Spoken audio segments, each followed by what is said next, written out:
Anak, yung kapatid mo nga doon, gisingin mo na. Sabihin mo yung aso. Pakainin niya na. Kanina patulog yun eh.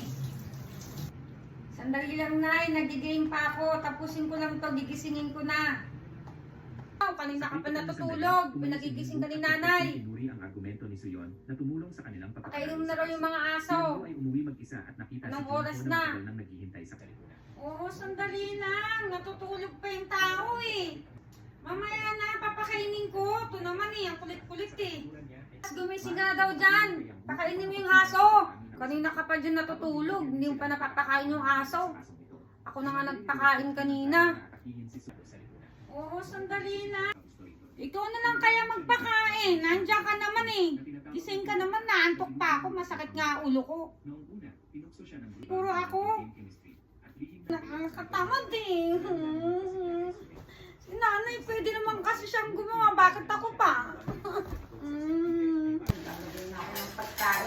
Nakakaasar. Lagi na lang ako gumagawa ng pagkain.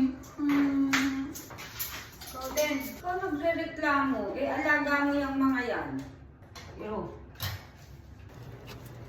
ano pa? Kasi umuulan na.